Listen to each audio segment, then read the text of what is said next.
도심 속 계단을 내려오는 맹수 한 마리, 그것에 맞서는 우리의 명사수 사냥꾼. 첫발을 화려하게 사자에게 꽂아놓지만 사나운 짐승은 앞다리 하나를 잃었을 뿐 나머지 다리로 맹렬하게 돌진하는데요. 사자가 달려드는 절체절명의 순간 가까스로 사수는 사자의 머리에 총을 꽂아놓습니다. 이야, 과연 멋지군. 잘못되는 것 아닌가 했는데 두 번째 명중시켰네요. 축하합니다. 좋아, CF. 방금 그거 어때? 글쎄, 좀 김새는걸. 아무래도 방금 그 사자는 발톱도 없고 송곳니도 공으로 만든 하이퍼다 보니. 이 프로그램 이름은 클론 헌팅. 무서운 맹수를 생명 복제 기술로 클론을 만들어 위험천만한 사냥을 연출하는 프로그램입니다. 이 프로그램의 총괄 PD인 아오이 부장은 끊임없이 시청률을 빼앗기는 것에 걱정이죠. 지시하신 대로 이번에는 클론 사자를 일부러 도심에 풀어 헌터에게 쏘게 해봤는데 시청률은 전혀 오르지 않았습니다. 젠쇼, 사자 따위로는 너무 싱겁다고. 내가 원하는 게 뭔지 알아? 바로 인간 사냥. 아오이 부장은 자신의 비전을 이야기합니다. 클론 인간을 만들어서 헌터가 사냥하게 하는 거야. 아무리 클론이어도 살인은 금지되어 있습니다. 그래서 어쨌다는 거야? 아오이는 자기 채널의 흥행을 위해서라면 물불 가리지 않을 준비가 되어 있는 듯 보이는군요. 주인공은 스폰서에게 사과를 하러 가는 김에 자신의 스폰서 클론푸드에 하나 제안을 합니다. 이번 한 번만 기회를 주세요. 클론 인간을 만들고 싶습니다. 말도 안 돼. 클론 인간은 불법이야. 바로 그겁니다. 겉모습은 인간이지만 몸을 자세히 조사해보면 인간이 아닌 부분이 한 군데라도 있으면 되지 않겠습니까? 얼핏 보면 인간과 똑같지만 배꼽이 없다든가 발바닥에 비늘이 있다든가 가슴이 등에 붙어있다든가 그러면 법률적으로 인간이 아니게 됩니다. 과연 법률상 인간이 아니라면 구워먹든 삶아먹든 상관없다 이거지. 2155년 아오이 부장과 클론푸드는 이런 대박 아이디어를 실행하기 위해서 안데스 산속에 있는 연구소로 향합니다. 생명에 대한 복제는 각국에서 연구했지만 기묘하게도 포유류에 대한 복제만큼은 이 안데스 산맥의 연구진들만이 성공했죠. 클론 연구소는 전 세계에서 이곳이 유일하지. 이런 클론 생물을 여기저기서 만든다면 세상은 혼란에 빠질 테니까. 그런데 소장님, 인간을 만들지 않나요? 왜요? 왜 인간을 만들어야 하죠? 이 세상에 60억이나 되는 인간을 또 늘리겠다고요? 젊은이, 분명히 말해두는데 우리는 클론 인간에는 관심 없어요. 괜한 질문 하지 말아요. 아오이 부장은 비관적으로 생각합니다. 인간은 만들 수 없는 걸지도 몰라요. 하지만 이 연구소의 스태프, 이상하게 코가 부은 스태프만은 인간을 만들 수 있을 거예요 라고 단언합니다. 그는 이 연구소의 비밀을 알려주죠. 새에게 배워서 만들 수 있게 된 것이라고요. 아오이 부장은 그의 말에 흥미를 느끼고 새가 있는 곳으로 안내해달라고 부탁합니다. 그리고 아주 늦은 밤 그들은 정말로 외진 산속에서 새를 만나죠. 그 새는 자신의 탄생 비화를 이야기해줍니다. 지금으로부터 3000년 전 이 땅으로 새의 모습을 한 정령이 날아왔습니다. 그리고 퀴추아족에서 가장 용맹한 전사와 맺어졌습니다. 정령은 곧 아이를 낳았고 그 아이는 여자로 성장했습니다. 그녀는 과일과 야채를 무한히 만들어냈고 가축까지 복제했습니다. 하지만 주민들은 점점 근대화되어 새의 얼굴을 한 그녀를 멸시하게 되었죠. 그리고 그 새의 얼굴을 한 여자가 보여준 것이 바로 이것, 생명을 복제하고 재생하는 약의 웅덩이입니다. 이곳에 생물의 조각을 담가두어도 몸이 재생되어서 움직이기 시작하죠. 아오이는 바로 이거다라는 생각이 들었는지 그 새에게 질문을 던져봅니다. 죽은 남자의 조직을 이용해서 만들어보지 않겠어? 안 돼? 왜? 인간도 복제할 수 있다면서? 그 남자를 쓸 것까지도 없어요. 그 재료는 바로 눈앞에 있으니까 바로 당신의 몸이에요. 아오이는 자신의 클론 인간 따위는 필요 없다며 거부하지만 불새는 그의 손가락을 잘라 배양액 속에 담가버리고 아오이는 그 후 정신을 잃게 됩니다. 그리고 일주일 후에야 정신을 차리고 겨우겨우 연구소를 찾아온 아오이. 아니, 아오이는 한 명이 아니었습니다. 2명, 3명, 아니 수십 명의 아오이가 찾아와 자신이 진짜 아오이라며 사장한테 말하죠. 이 녀석 오른쪽 약지 손가락이 없는데요? 그럼 복제가 잘못된 녀석인가 보군. 아오이는 모두 데려가 동물 운반차에 태우면 되니까. 아오이에게는 끔찍한 일일지도 모르겠지만 아오이 프로듀서가 생각한 기획은 클론푸드의 사장님이 이어갈 예정인가 보군요. 일본으로 돌아가면 진짜를 찾아내지. 그리고 남은 녀석들은 클론 헌팅의 사냥감이 되는 거야. 채널9의 새로운 기회, 클론맨 헌. 이 수십 명의 클론 인간들을 사냥하는 프로그램입니다. 하지만 클론 인간이라고 해도 완벽한 복제는 안 돼서 이렇게 손가락이 하나 부족한 인간도 섞여있지요. 난 클론 인간이 아니야. 아오이 프로듀서란 말이야. 그런 헛소리는 다른 클론 인간들도 똑같이 떠들고 있어요. 이제 이 클론맨 헌트에서는 일주일에 2명씩 클론 인간을 추적해서 사살할 것입니다. 매주 헌터의 사냥감이 될 운명이지요. 그 화려한 계시가 될 1호는 아오이. 생각해보니까 다 아오이군요. 이제부터는 1호와 2호로 부르도록 하지요. 이 클론 인간들은 어떻게 될까요?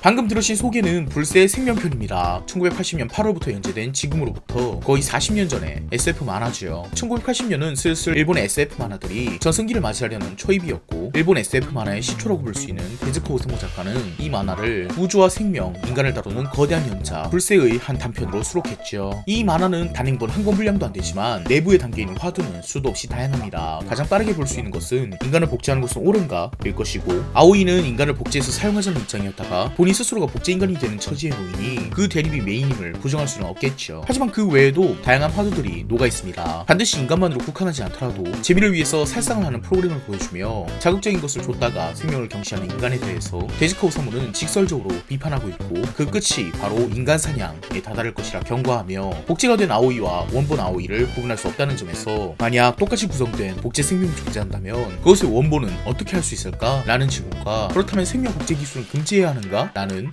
윤리적인 문제까지 복합적으로 고민해볼 수 있겠죠. 또 하나 재밌는 구도가 나오는데요. 이 클로맨 헌트에서 도망치고 있는 주인공이 가까스로 준에라는 아이의 집에 숨어들 수 있는데 그 안에 살고 있는 것은 할머니와 준의 둘뿐, 그리고 그 할머니라 사람은 바로 외부의 모든 것이 로봇으로 개조되어 연명하고 있는 존재입니다. 머릿속에는 뇌수가 들어있긴 하지만 나머지 부분은 그저 생명 유지 장치에 불과하지요. 가끔씩 미네랄 수프를 잡수신다는 얘기를 하는데 생각해보니까 웃기네요. 제가 왜 잡수신다고 경어를 썼죠? 이것이 과연 인간이라고 볼 수 있을까요? 준에는 할머니는 인간이야 라고 외치며 미네랄 수프를 드시면 눈이 반짝반짝 빨갛게 빛난다고 분명 맛있다고 표현하는 것일 거라며 할머니의 인간성을 변호하지요. 그렇게까지 해가며 목숨만 유지하려는 인간이 있는가 하면 우리처럼 죽임을 당하기 위해 태어난 인간도 있고.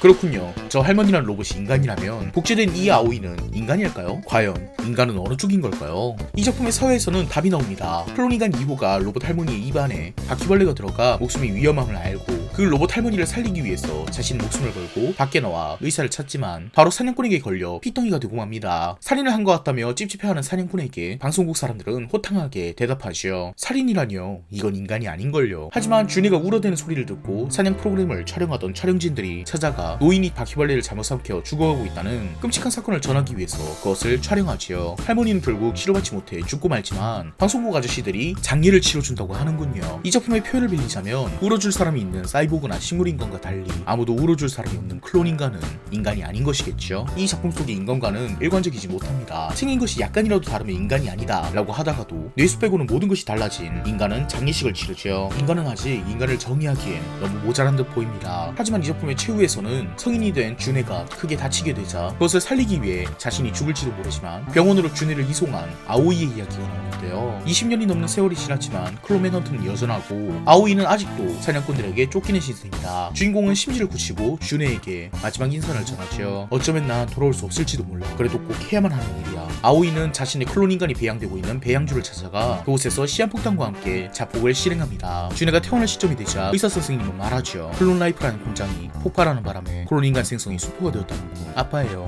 아빠가 한 것이요. 그것밖에는 속죄할 길이 없었던 거예요. 마지막으로 의사 선생님은 묻습니다. 그냥 궁금해서 물어보는 건데 그자는 진짜 인간이었나? 아니면 클론이었나? 아빠는 인간이에요.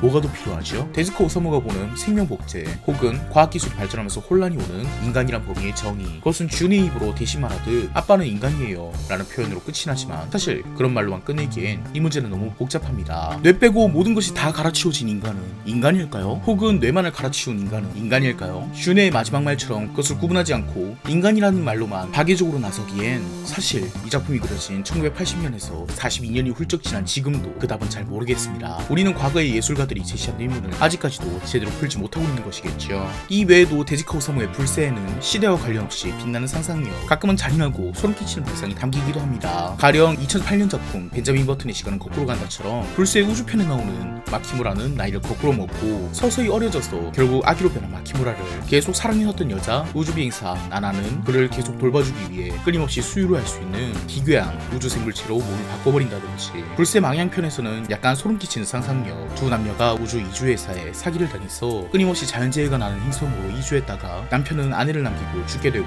주인공 로미마는 이 행성에서 아이를 낳아 계속 생명을 이어나가기 위해 자기 자식인 카인이 어른이 될 때까지 냉동 수면에 계속 들어가는 등 애들이 보기엔 좀 숭악하죠. 어찌어찌 행성에서 문명을 일궈낸 로미가 지구를 그리워해 다시 지구로 돌아가는, 마지막으로 지구의 석양을 보면서 죽는 말 그대로 망향을 그린 단편도 있습니다. 인터스텔라가 소재로 나온 스윙바이 역시도 데이지카 오사무가 이미 만화에서 사용한 바가 있는 소재죠. 그림체가 옛날의 그것일 뿐 현대 SF와 비교해봐도 세련된 소재와 스토리를 가진 작품입니다. 그 외에도 불새에서 미래를 다루는 이야기하는 SF는 미래편과 부활편이 있지만 이것들은 따로 영상으로 이야기할 예정이니 오늘은 이 불새 생명편만 이야기하고 마쳐보도록 하지요. 여러분은 생명을 다룬 만화 불새를 보고 생명에 대해서 어떤 생각이 드셨나요? 어떤 것은 인간이고 어떤 것은 인간이 아닐까요? 그리고 왜 많은 SF 작품들이 복잡한 공학 등을 소재로 하지 않고 인간이나 생명 같은 철학적이고 본질적인 것을 소재로 하는 것일까요? 그런 것은 굳이 SF에 담지 않아도 될 텐데요. 앞으로의 SF 특집에서 이야기해보도록 합시다. 오늘도 끝까지 봐주셔서 감사합니다.